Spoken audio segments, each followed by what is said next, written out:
Nalaki ang mga mata ko sa sinabi ni Brando. Paano yun nangyari? Dahan-dahan kong binitawan ang balikat ni Brando at mabilis akong nagtungo sa ikalawang palapag ng bahay nito. Sa master's bedroom, dahan-dahan kong binuksan ang pinto at tumambad sa mga mata ko si Ella na nakahiga sa kama habang si Monica ay nakaupo sa silya at nakahawak sa kamay ni Ella. Sira-sira ang dress na suot ni Monica at wala rin itong sapin sa paa. Magulo ang buhok nito at umiiyak habang nakatingin kay Ella. Isinara kong muli ang pinto at binalagan si Brandon na nasa garden pa rin. Ano nangyari kay Ella? Hindi ko alam, boss. Si Monica, alam niya lahat. Siya ang dahilan ko bakit kasama natin ngayon sa Ella at muntik na siyang mamatay, boss. Isinugal niya ang buhay niya para kay Ella. At dahil na rin sa kagustuhan niya na mailabas ng buhay sa Ella sa loob ng mansyon. Para akong binuhusan ng yelo sa sinabi ni Brandon. Sa loob ng mansyon? Sa nakalipas na 3 buwan, nasa loob lang ng mansyon sa Ella. Anong ginawa ni Don Guerrero kay Ella? Bakit ito ay kinulong ang sarili nitong anak? Sari-saring emosyon ang nararamdaman ko ngayon. Ngayong nakita ko na sa Ella, bumalik lahat ng nararamdaman ko para sa kanya. Ngunit paano na si Monica? Hindi ko alam kung affection lang ba ang nararamdaman ko sa kanya dahil gusto kong punan ang kakulangan na nararamdaman ko noon. Sumandal ako sa pader at nang isip ng malalim. Maya-maya lumapit si Brandon sa akin. Alam na namin ni Venom kung nasaan si Guzman. At kailangan natin siyang puntahan ngayon, boss. Walang nakaalam ng bahay kung ito kaya wala kang dapat na alalahanin sa kanilang dalawa. Boss, si Guzman ang makapagbibigay linaw ng lahat. Tawagan mo si Andy at magpadala ng maraming mga tauhan ngayong gabi. Sigurado ako na hinahanap ni Don Guerrero sa Ella at alam ko rin na gusto nitong patayin si Monica. Ariglado, boss. Binunod ko ang baril ko sa tagiliran. Ikinuyom ko ng marinang aking isang kamao. Nag-aapoy sa galit ngayon ang nararamdaman ko dahil sa itsura ni Ella nang makita ko nakahiga sa kama. Sa itsura niya alam kong matinding parusa ang ginawa ni Don Guerrero sa anak niya at pagbabayaran nito ng mahal ang lahat ng ginawa nito kay Ella, Monica at sa kanya. Monica's POV. Habang nakatingin ako kay Ella ay awa ang nararamdaman ko at galit sa sarili ko. Hinayaan kong mahalin ko si Gabriel at ang pagmamahal kong iyon ay alam kong hindi kayang tumbasan sa nakikita kong pagmamahal ni Ella kay Gabriel. Naging selfish ako simula noong bata ako at hanggang ngayon. Ngunit sa oras na ito, may pagmamalaki ko na kay Daddy na hindi lang sarili kong iniisip ko kundi ang kapakanan ng ibang tao. Tumakas ka na, Monica! Iwan mo na ako dito! Umiiyak na sabi sa akin ni Ella habang inaalalayan ko siya na makatayo. Nasa likod namin si Brandon na gumagamit ng baril na may silencer para hindi makagawa ng ingay sa labas. Hindi ako aalis dito nang hindi kita kasama, Ella. Kapag hinayaan kita dito na mag-isa, para ko na rin pinatay ang sarili ko. Kaya please lang, nakikiusap ako sa iyo, laksan mo ang loob mo. Makalalabas tayo dito. Bakit mo itong ginagawa sa akin, Monica? Hindi ba dapat na masaya ka na... Shut up! Ginagawa ko ito hindi para kay Gabriel, kundi para sa'yo. Alam ko kung anong ginagawa sa'yo ni Don Guerrero. At kung hahayaan kita dito na mag-isa, baka hindi na kita makitang buhay. Tingnan mo ang sarili mo. Mas maganda na ako sa'yo. Gusto mo ba yun? Ngumiti si Ella kahit na umiiyak. Alam ko nakakatakot ang ginagawa namin pero ito lang ang tanging paraan na naisip ko. Kailangan ko mailabas dito sa Ella ng buhay. Kailangan namin makalabas na 3 dito na walang nakakapansin. Ang lahat ng mga napapatay ni Brandon ay hinihila niya patungo sa sulok na bahagi ng hallway. Miss Monica, sa likod mo! Mabilis akong hinila ni Brandon at dahil doon natamaan ito ng bala sa balikat.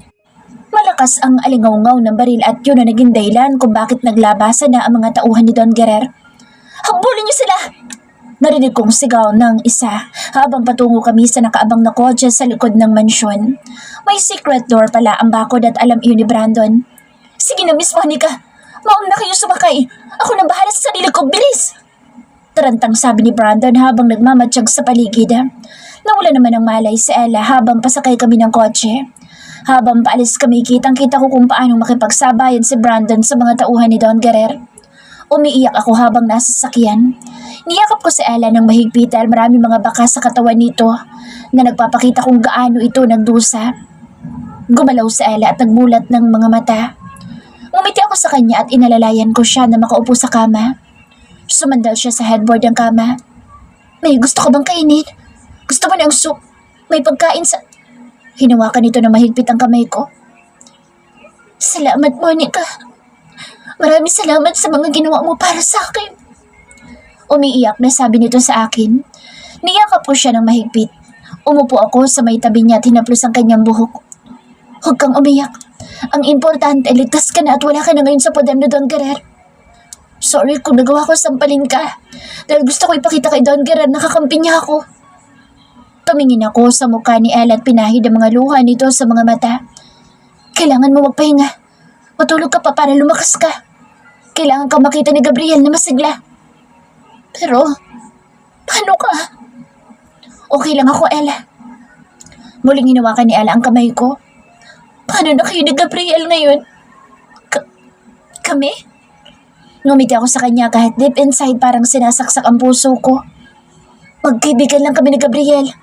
At lahat ng mga nakita ni Don Guerrer na sweetness namin ay parte lang ng isang plano. At nagtagumpay kaming dalawa. Wala kang dapat na isipin tungkol sa akin. Na gusto ko malaman. Tungkol sa daddy ko. Buhay pa ba siya? Ano ba talaga nangyari? Huminga ng malalim si Ella. Si Guzman. Mabuting tao siya, Monica. Sinabi niya sa akin na handa niya akong pangalagaan para sa kaligtasan mo at sa pamilya niyo. Palagi ko siyang kasama at madalas kanya ikwento sa akin. Wala siyang kasalanan kung bakit ako nawala ng matagal. Wala akong alam kung nasaan siya ngayon pero malakas ang kutob ko na itinago din siya ni Don Guerrer para may sakato para nitong plano sa akin. Gumaan ang pakiramdam ko sa sinabi ni Ella. Wala talagang kasalanan si Daddy.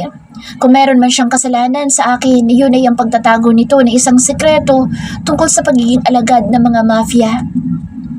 Monica, mahal na mahal ko si Gabriel.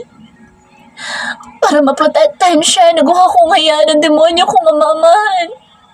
Nagawin ng mga bagay na hindi ko lubos sa kalain na magagawa niya sa akin. Inialay ko ang sarili ko sa isang demonyo, Monica. Sobrang diri-diri ako ngayon sa sarili ko. Naamoy ko pa rin ang amoy ng demonyo na yun sa katawan ko. Humagulhol sa Ella habang ikinukwento ang masakit na nangyari sa kanya. Tumingin sa mga mata ko sa Ella. Mahal mo din ba siya? Kaya mo ba ako iniligtas? Ginawa ko yun dahil gusto kong mapalaya ka. Gusto ko mapalaya ka sa impyerno ng buhay mo. Alam ko na hanapin ka ni Don Guerrer at hindi siya papayag na hindi kanya makuha ulit. Nag-aalala din ako dahil alam ko sukdulan ang galit sa akin ni Don Guerrer dahil sa ginawa ko sa kanya. At nanganganib ang buhay ko dahil sa ginawa ko, Ella. Ginawa ko ito, kapalit ni Daddy at yun ang kasunduan namin ni Gabriel. May isang bagay pa akong hinahanap. Ang black book. Monica, makinig ka sa akin ng mabuti. Ang black book na hinahanap ni Gabriel ay nasa secret room niya sa Villa Montessori. Alam ko na ang bagay na iyon. Alam ko na yun ang magpapabagsak kay Don Guerrer. Sigurado ako na pupuntahan ka dito ni Gabriel. Kapag nalaman niya na dinala ka namin dito ni Brandon. Marahan kong inalis ang kamay ni Ella na nakahawak sa braso ko. Pupunta lang ako ng banyo. Kapag may kailangan ka, tawagin mo lang ako, Ella. Hindi kita iiwan dito hanggat hindi pa dumarating si Gabriel. Nanginginig ang aking mga binti at paa habang inihahakbang iyon patungo sa banyo. Nandoon ang walk-in closet ni Brandon at may ilang mga damit doon na pambabae. Nang lumabas ako ng banyo, nakapagbihis na ako. Black t-shirt at moong pants na kasya sa akin. Isinuksok ko ang baril ko sa bulsa ng pantalon ko at saka ako sumilip sa kwarto na kinaroroonan ni Ella. Mahimbing na itong natutulog. Nagpa siya ako magtungo sa garden para doon maghintay. Wala si Brandon at may naiwan na upos na mga sigarilyo sa lamesa na nandoon. Marahil umalis si Brandon para puntahan si Gabriel. Umupo ako sa silya at tumingin sa malawak na kalangitan. Dumating na ang araw na kinatatakutan ko at handa na ako sa magiging kapalaran ko. Noong una pa lang alam ko na ang sagot sa mga tanong ko. Hindi ko na dapat hinayaan na masaktan ako ng husto. Hindi ko na namalaya na pumapatak na ang luha sa aking mga mata habang nakatingala ako sa malawak na kalangitan. Gabriel's POV. Gabriel Montessori, anong ginagawa mo dito sa Falcon? Bungad na tanong sa akin ni Alex nang harangin niya kami ni Brandon. Ibinaba ko ang baril kong hawak at yumuko sa harapan nito. Ang leader ng Falcon na Sir Hernan ang nasa harapan namin ni Brandon. Nandito ako dahil tinatanggap ko ng inaalok niyo sa akin. Ngunit may kailangan kayong tapusin. Ang triad. Ang triad? Nagtaka si Hernan at mababa ka sa mukha nito ang pagkagulat.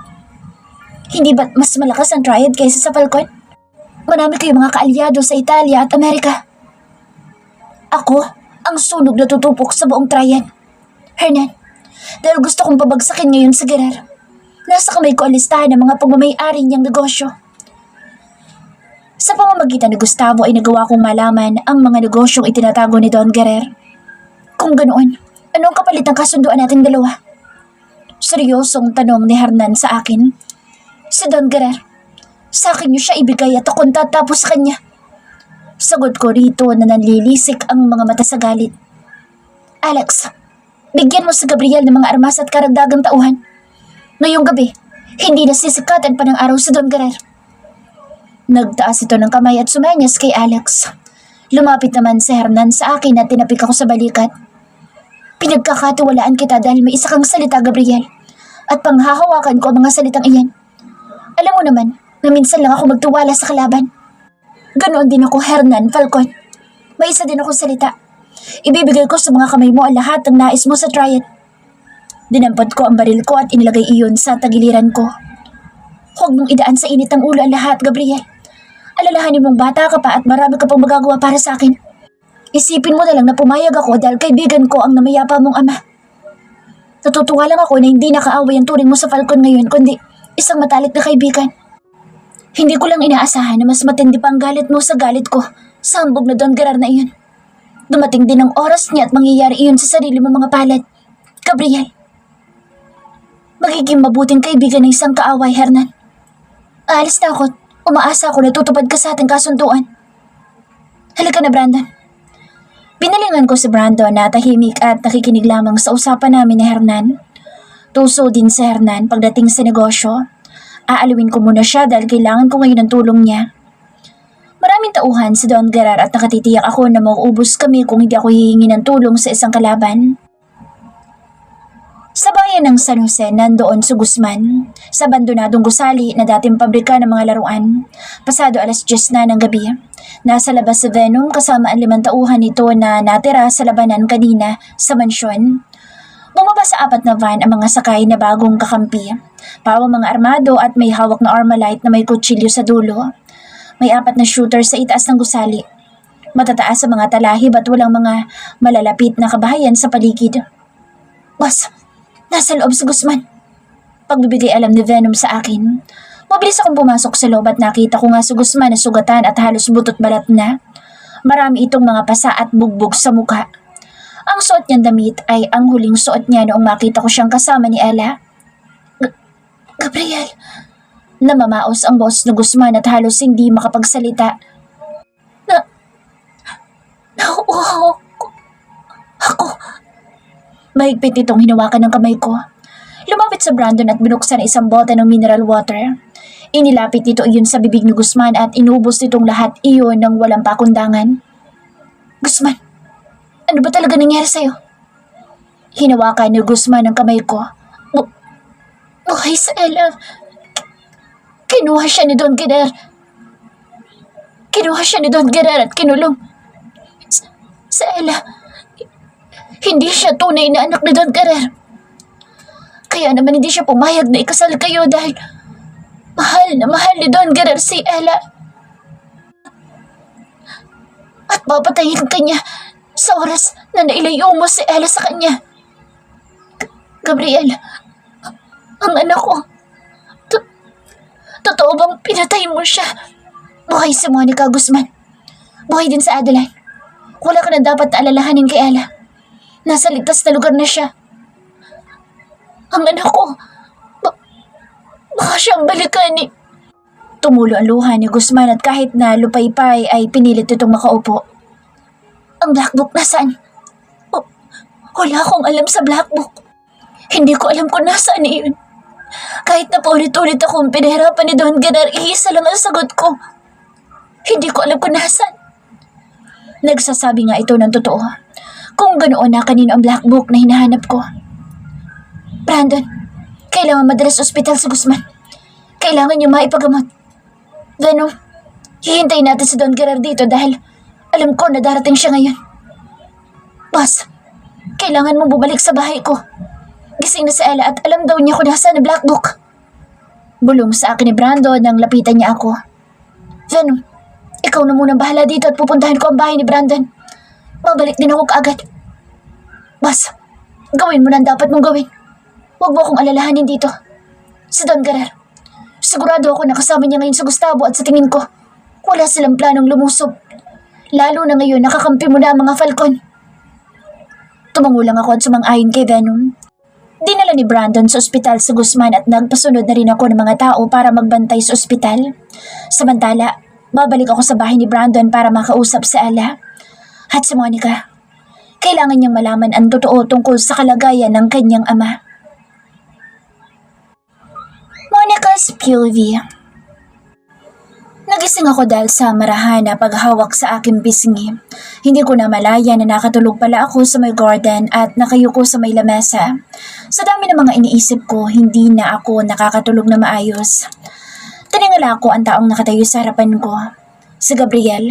Bagsak ang balikat nito at may benda ang kaliwa nitong kamay. Nataranta ako at mabilis na tumayo para makausap ito. Kamusta si Daddy? Okay lang ba siya? Nasaan siya ngayon? Pwede ko ba siyang makita? Sunod-sunod kong tanong sa kanya. Gusto ko siyang yakapin pero hindi ko magawa dahil alam kong hindi ko na dapat iyon gawin.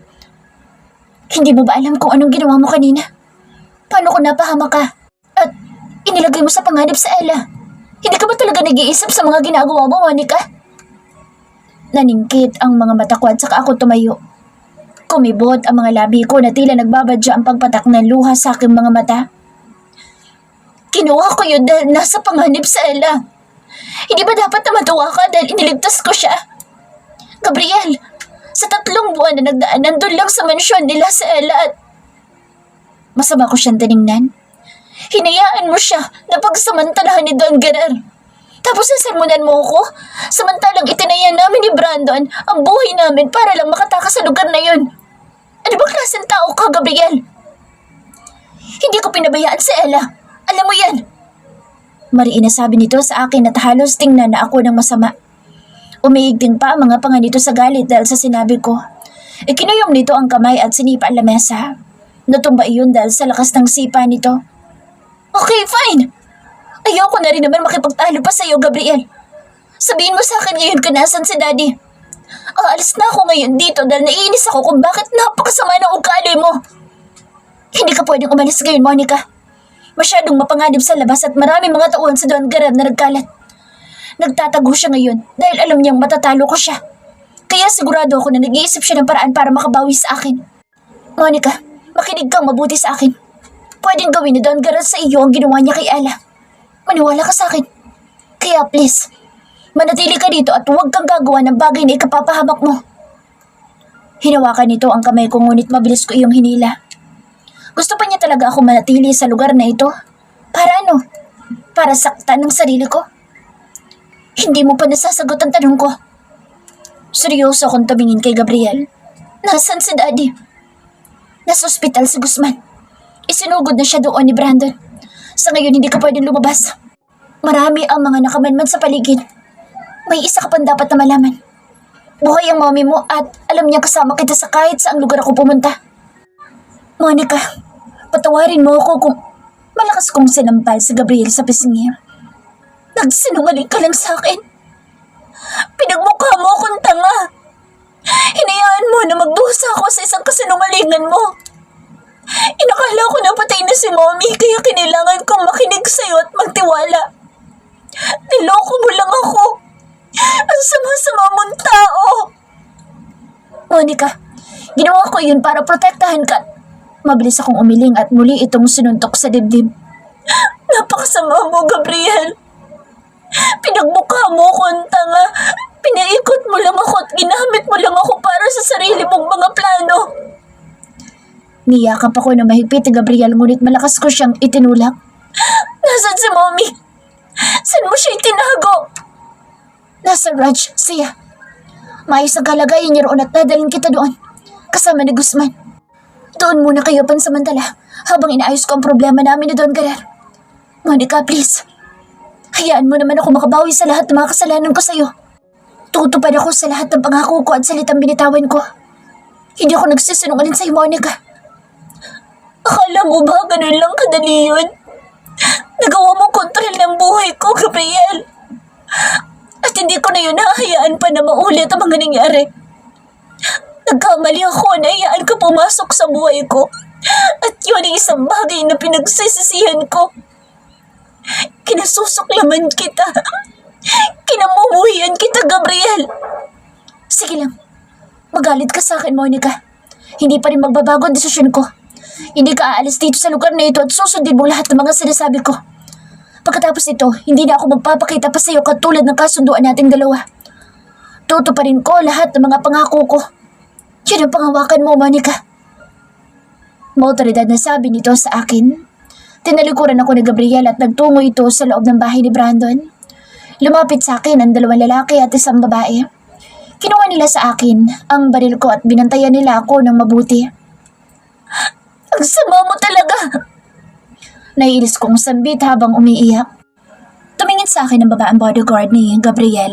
Seryoso itong nakatitig sa aking muka.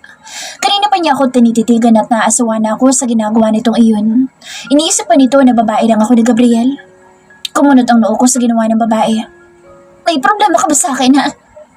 Nakataas ang kilay kong tanong sa babae na lumapit sa akin matapos umalis na Gabriel. Miss Monica, pasensya ka na. Nagagandahan lang kasi ako sa'yo. Anang babae na na-starstruck yata sa akin. Maganda pa ba ako sa kalagayan ko ngayon? Hindi ako tinabla ng pagpuri nito sa akin. Alam ang pangalan ko? Matagal ko na kayong binabantayan, Miss Monica. Siya marahil ang babaeng nakasunod sa akin itong mga nagdaang araw sa tuwing aalis ako sa bahay ni Gabriel para pumunta sa mansyon ni Don Guerrero. Nag-aalala ako sa kalagayan ni Daddy. Naisip ko na tawagan na lamang si Brandon para mapanatag ako. Cellphone ni Gabriel ang gamit ko para magkaroon ng contact dito. Hinihintay ko na sagutin ni Brandon ang tawag ko. Palakad-lakad ako sa garden at makailang ulit na huminga ng malalim. Ilang minuto pa ang nakalipas ay sumagot na ito. Brandon, nasan si Daddy? Mangiyak-ngiyak ang tanong dito. Miss Monica, nasa operating room pa si Guzman para tanggalin ang balang bumuon sa hita niya. Maayos naman ang kondisyon niya at kapag natapos siyang maoperahan, dadalhin na siya sa ranch sa San Jose para doon na muna tumira. Alam ko na sabi na sa iyo ni Gabriel ang totoo. Sana mo unawaan mo siya dahil, Brandon, kung gusto mo lang napagaanin ang galit ko kay Gabriel, huwag mo na lang subukan dahil hindi na magbabago ang isip ko. Brandon, may isa akong pabor sa'yo. Ilayo mo kami ng pamilya ko dito sa lugar na ito. Sandali itong natigilan sa kabilang linya. Alam kong hindi nito gagawin ang gusto ko dahil tapat ito kay Gabriel. Miss Monica, masyadong mapanganib sa labas. Hindi natin alam kung kailan susugod ang mga kaaway. Mas ligtas ka sa bahay ko habang nandiyan si Gabriel.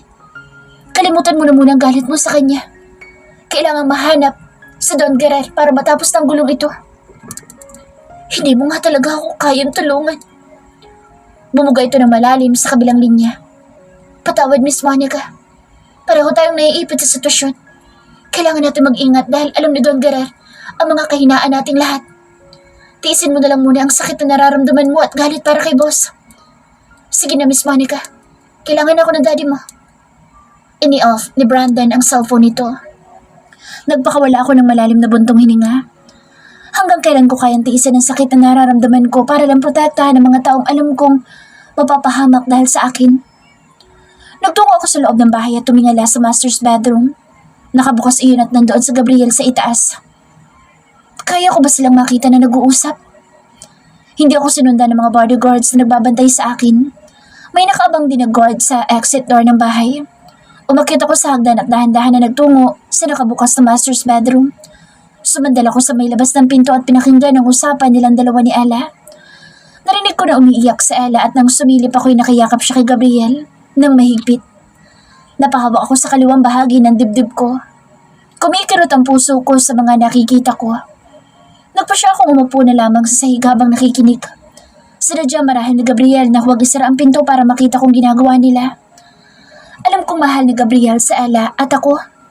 Hindi na ako ngayon sigurado pa kung totoo ngang minahal niya ako. Gabriel, sorry. Wala akong nagawa para ipagtanggol ang sarili ko. Natakot ako sa pwedeng gawin sa'yo ni Daddy. Araw-araw niya akong pinagsasamantalahan. Nandidiri ako sa sarili ko. Binaboy niya ako. Umiiyak na sabi ni Ella. Tumitindig ang mga balahibo ko habang nakikinig sa mga sinasabi ni Ella. Bigla ako nakaramdam ng awa para sa kanya. Habang buhay na nitong dadalhin ang bangungot na iyon sa buhay niya. Tahan na. Ang mahalaga ay nandito ka na. Pagbabayaran ni Guerrero ang ginawa niya sa'yo. Isinusumpa ko, Ella. Pagbabayaran niya ng mahal ang ginawa niya sa'yo. Pero Gabriel, natatakot ako. Marami siyang mga tauhan. Baka mapatay ka lang niya at tuluyan na tayong magkalayo. Natatakot ako na may gawin siyang masama sa'yo, Gabriel. Wala kang dapat na ipaglala sa akin, mahal ko. Igaganti ko ng mahal ang ginawa niya sa'yo. At hindi ako titigil hanggat hindi ko siya napapatay sa sariling mga kamay ko. Galit na galit sa sabi na Gabriel. Magdurusa si Don Guerrero at magmamakaawa siya sa'yo. Pinahid ko ang luhang nangilid sa aking magkabilang pisngi. Hindi ako dapat na makita ni Gabriel na umiiyak. Kailangan ko laksan ang loob ko at ipakita dito na okay lang ako at hindi naapektuhan. Magpalakas ka. Kailangan mo kumain ng marami para bumalik ang dating sexy na Ella. Okay? Marami pa tayong mga pangarap. Hindi pa dito matatapos ang lahat para sa ating dalawa. Makakasunod mo pa ba ako? Sa kabila ng mga nalaman mo? Hindi ka ba nandidiri sa akin dahil sa ginawa sa akin ng stepfather ko? Hindi ko narinig ang sagot ni Gabriel. Marahil oo ang sagot nito dahil mahal na mahal nito sa Ella. Sa Monica, mahal mo ba siya? Nakikita ko ang sarili ko sa kanya. Alam ko na nag-aalala din siya para sa iyo, Gabriel. Bumilis ang tibok ng puso ko sa tanong na iyon ni Ella. Wala kaming ugnayan ni Monica. Ginawa lang namin ang lahat para mahanap kayo ni Guzman. Parang pinika ang puso ko sa sagot na iyon ni Gabriel. Hinayaan kong pumatak ang luha sa mga mata ko. Sobrang sakit ang nararamdaman ko ngayon dahil sa narinig ko. Paulit-ulit na sinasabit ng puso ko ang mga katagang iyon. Maya-maya pa'y narinig ko ang pagsara ng pinto. Mabilis kong pinahid ang luha sa mga mata ko at nagkunwaring may kausap ako sa cellphone at kabababa ko lang noon. Umupo sa tabi ko sa Gabriel. Nag-usap na ba kayo ni Brandon? Umiiyak ka ba dahil alam mo na ang totoo? Tumayo ako ngunit nawalan ako ng balanse kaya napaupo akong muli sa kandungan ni Gabriel. Nakatitig siya sa mga mata ko at bumaba ang tingin niya sa mga labi ko. Mabilis ko siyang itinulak at dumistahan siya sa kanya. Inooperahan si Daddy. At kapag lumabas na siya, idadiretso siya ni Brandon sa San Jose kung saan nandun si Mommy. Dadalhin ako doon ni Brandon at nangako siya na hindi niya ako iiwan. Katulad ng utas mo sa kanya. Ginagawa ko lahat para protektahan ka, Monica. Ito na lang ang kaya kong gawin sa'yo para makabawi sa lahat ng mga nagawa ko. At nagawa mo para sa akin. Kasama ba dyan ang serbisyo ko sa'yo? Matalim niya akong tinignan. Monica, tapos nang ugnain nating dalawa, Gabriel. Hindi mo na ako kailangan pang protektahan dahil kaya ko sarili ko. Dapat mong unahin sa Ella. Hindi ako dapat mong isipin. May mabuti kang ginawa para kay Ella kaya gusto ko iyong bayaran. Ayoko magkaroon ng utang na loob sa kahit na sino. Gagawin ko ang bagay na alam kong tama, Monica. Pagkatapos nito, hindi na ako papasok sa mundo mo. Namula ang aking mga mata at mangiyak-ngiyak na ibinaling sa ibang direksyon ng aking mga mata. Alam ko, matipid kong sagot. At salamat na lang dahil hindi ko kailangan ng tulong mo. O ng kahit na kanino. Sige na, magpahinga ka na. Maraming mga bantay kaya huwag mo subukan na tumakas. Babalik ako dito. Ikaw na muna bahala kay Ella habang wala ako. Inihatid ko ng tingin si Gabriel na pababa ng hagdan. Nag-aalala ako sa kanya dahil mapanganib sa Don Guerrero. Lihim kong ipinagdasal ang kaligtasan niya para matapos na ang lahat ng ito at makapagsimula na akong muli sa sarili kong buhay.